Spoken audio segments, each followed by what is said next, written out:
against somebody who's living under Muslim rule.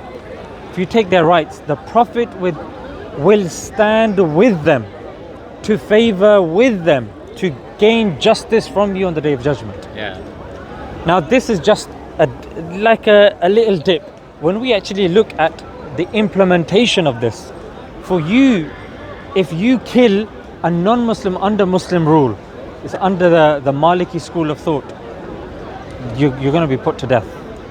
You kill a non-Muslim under your rule, that's straight death for you. You might be saying, oh, what about the implementation? In the time of Umar bin Abdul Aziz, somebody did exactly this. Then he asked, it's up to you now. Do we kill the person, the family members of the survived individual? And they opted to kill him. So a lot of people don't understand this. In fact, if a non-Muslim that's living under you gets imprisoned, we're told and this is in the Hanbali madhab, we're told that you are to exhaust your resources to free him. Yeah. Now I was speaking to somebody who was a very pro right-wing, Tommy as well, and he was surprised. I said, I might have watched this last week. Oh really? Actually. I think so, yeah. Yeah. I think I watched and that. he was and I was like, this is something unheard of here in the West.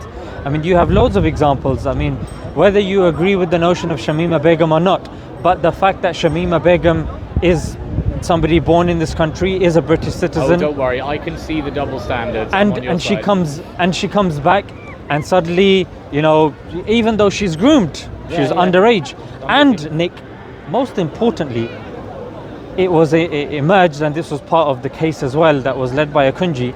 The Secret Service of Canada facilitated her to go across the pond. Yeah.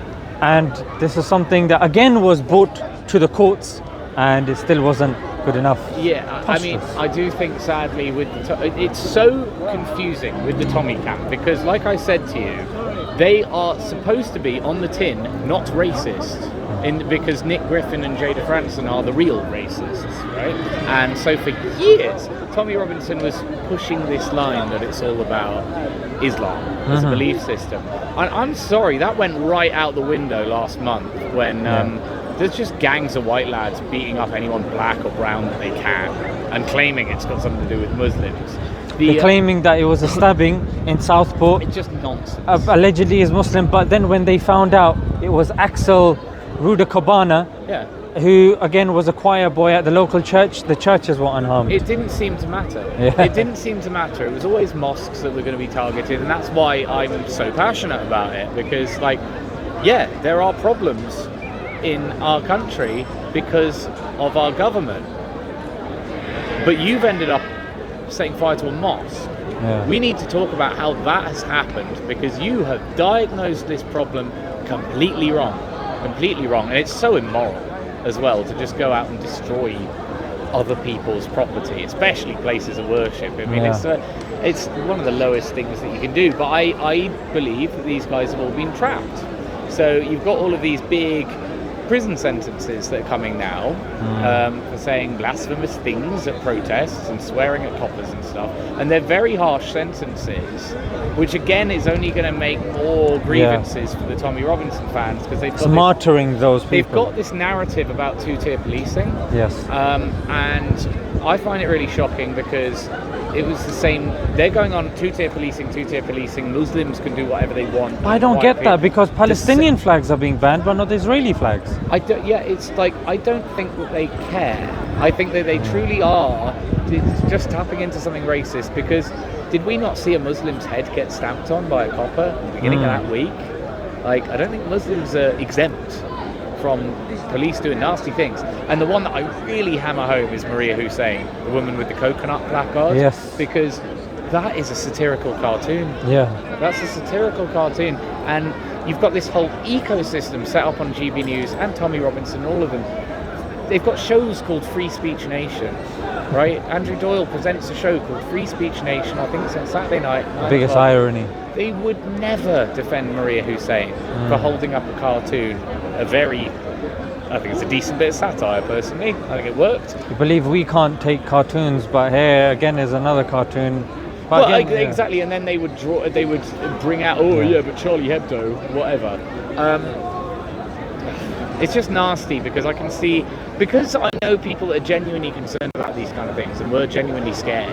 You know, with Charlie, you said Charlie Hebdo. What was very interesting, I think, it rang a bell that Charlie Hebdo, I think a couple of years later, made a anti-Semitic cartoon, and that was the reason that, you know, there were significant issues with that publication. A lot of people don't know that, because that gets brushed under the carpet. The New York Times, they had a cartoon of Benjamin Netanyahu as well, and they had to retract and apologize. In fact, Preeti Patel was depicted as a bull, again in satirical cartoon, but no, that was offensive to her Hindu faith. That was okay. They had to retract and apologize or whatnot. But when it comes to this, we're supposed to be, you know. I actually think that one of Tommy Robinson's sort of objectives is, because we talk about British values a lot, right? What are British values? They're being eroded, blah, blah, blah, blah, blah. I think he's trying to impose that the right to draw offensive cartoons of the Prophet Muhammad is a British value, which I would dispute. I do not think it is within Britain. I think that, you should legally be allowed to do it because we're not an Islamic country and it wouldn't really make sense to have that as a law preventing you from doing it. But in terms of, is it good moral behaviour? No, absolutely not. You're just trying to offend people, and you know it'll work. And what other benefit could there be to this? All you're trying to do is provoke a reaction. And similarly, Hudi is Allah, walking through the streets screaming that, right? I think that this is a really denigrated British society. Because that wasn't banned, but then Allahu Akbar, apparently they want to criminalise that. How dare you talk about two-tier policing whilst walking down the street in a mob of thousands of people committing an open hate crime. It's a hate crime to say that. I can't get away with saying stuff like that and expect to not get arrested. But there's a victim consciousness. I mean, I also think there's one for like Black Lives Matter is supposed to sort of inculcate black people into seeing them as downtrodden, and there's a lot of these, and I think faith is the only way out of it, really. You've got to understand that life is hard, deal with it, but you don't get to identify as being a victim. Well, I think definitely, I was going to say, you know, what could possibly be the solution, but I think this is the solution, that when you have people that understand and have been present in both sides, what they've learned, what they've observed, sharing that observation and having this dialogue in places in the UK, like obviously Hyde Park, the Speaker's Corner, which definitely has its pros. I know people like to promote its negatives as well, but it's great. This is an awesome tradition, and I think we should definitely keep it up. And I think we are definitely in the spirit of Speaker's Corner, talking about the things that actually matter. I think. Well, observably, I don't think that they want this happening. I don't think that they want us to have friendly conversations, and I do think that it's how we solve the world's problems, is by everyone talking.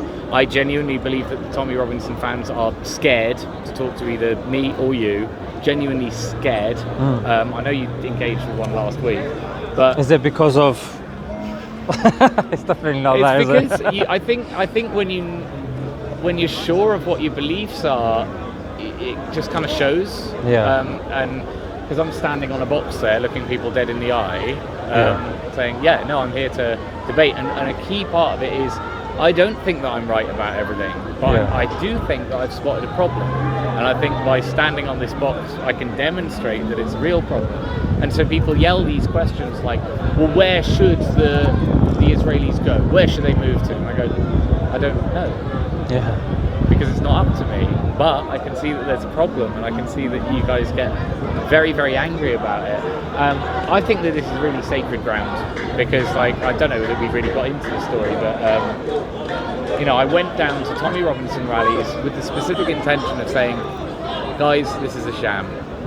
And I got arrested and assaulted at the two different rallies. So the point is, I don't have the freedom to do that, because either the police will intervene or the stewards will intervene. Where am I going to get that message out? I get banned from the internet as well, so it is only here, and that's why I'm using this spot to do this. And I did it once the week after it happened to me, and then I've been coming back every 2 weeks, because it's awesome, and it is almost a little bit sad but it doesn't tend to be English people like me. Like I'm trying to be a bit of an ambassador and say, because the Tommy guys will say that Speaker's Corner has been taken over by Muslims. Yeah. It's like, I think they're just the people that are using it effectively. You're perfectly free to do the same thing, but you're not. Yeah. Like, if you want these traditions to be upheld, then uphold them. Come on down. Come and like do it. Bruce Forsyth would say. Yeah, like my main objective here is not necessarily like to win in any way, or even to convince anyone. It is to get some good footage of these weird meltdowns, but it's just to keep this place buzzing, because I love doing it on a Sunday. It's a great resource for me. I think it's really like clean, wholesome fun. And another observation about the Tommy guys, I knew that I wasn't going to get any trouble with them the day after the riots, because they're all going to be hungover. Oh. None of them were going to be here. Man with a plan. Yeah, no, because they're all in, I don't know, they're all in bad habits, and I think that's ultimately what it is. You know, when they say stuff like, it's a foreign conflict, why should we care? They're bragging about being illiterate, because you've had nearly a year of 1 million people on the streets every week saying it's a genocide. Really simple message. Yes. Very, very simple. It's a genocide. Go do your own research, and you should join us, really. Yes. Because there's no complexity to it. It is black and white. And the Tommy Robinson crowd, or the Reform UK voters, I think they're incredibly stubborn, and it's quite nasty at this point, because no one really has any excuse. You can't say that you haven't heard of Israel-Palestine. So why haven't you read a book on it? Because the first thing I did, October 7th, was I ordered a couple of books, because I didn't know the history. Because we don't get taught it. And I don't see why everyone else doesn't have the same responsibility to do that. You don't get to have an opinion on it if you don't know anything about it. This guy kept bringing up October 7th. I said, well, what was the last act of Palestinian resistance before that? Do you know? No, you don't know about the Great March of Return. You don't know about several hundred Palestinians waving white flags and then getting shot. Yes. You don't know any of this, do you? Because you've been told history started on this date. And I think it's pretty unconscionable, because you're declaring yourself illiterate, and you're saying I'm proud of it. And I really do find that crowd does that. They say we're English and we know it, and therefore we have the right to not learn about anything going on around the world. So yeah, I'll say it's a depressing state. I come down here and talk to Muslims, and I'm like, these guys are nice and eloquent. Wish the British could be a bit more like that. Well, I think you've definitely tapped into a few kind of solutions for us to kind of wrap up, which is come down to places that are encouraging conversation, debate. If you're thinking that Muslims are taking over, come contribute, because it's, even in psychology they say that if you're interacting with somebody face to face, there's more chance of you actually knowing the other person. The chance of hate is very low. Screen time and taking shorts and those videos, and now with the algorithm you're in a kind of echo chamber as well. That doesn't help.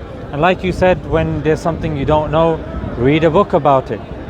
They're also financially incentivized as well. I noticed that a lot of these accounts that are sort of adjacent to me, David Vance, David Atherton, are very key ones, right? They're being paid by Twitter. As soon as Elon took over Twitter and there was this monetization thing, I looked at these guys' timelines after October 7th. They're earning money for sharing anti-Muslim propaganda, and some of it's completely vile. You just take any video of anyone who's not white, anyone who looks a bit brown, doing something horrible, and you just put the word Syrian on it. Syrian refugee that does this. It's like, that doesn't look like a Syrian to me, because they've actually got fairly light skin. What you're doing is you're putting a little video of someone that's doing something horrible in a country bordering Palestine, so that, you know, people think of people like from that region as barbaric. And I can see it clear as day, and I think, accepting a check to do that is so disgusting. It's really disgusting. But at the same time, they can't beat us.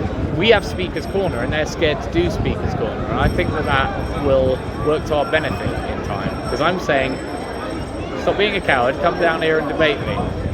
And they won't do it. And we can only grow, I think. So that's why, Nick, God bless you, and hopefully we meet more people like yourselves, and hopefully we see a growing of such conversations, and we definitely need to hear more of this and see more of this. for obviously communities to come together. And hopefully we can have a chat again sometime. Absolutely. It's been beautiful. Till next Fantastic. time. Thank you, my brother. Nice one. Thank you. I'm just going to take the microphone off you. Yeah, sure. Thanks. Right, and then yeah, thanks, man. Right. Assalamu alaikum, bro. You alright? A bit late in the day to engage with it. Yeah. I'm going to go find Sean. Yeah. Take it easy, bro. Right. Assalamu alaikum, bro. How are you? Alright? You want to wrap up anything? Nah, I'm good, bro. I thought he was going to start something. How are you doing? Yeah? MashaAllah. Smile, bro. You're on camera. How's your day? Yeah? MashaAllah. Have you, huh? Yeah, MashaAllah. He's come after a long time. Very long time. Yes.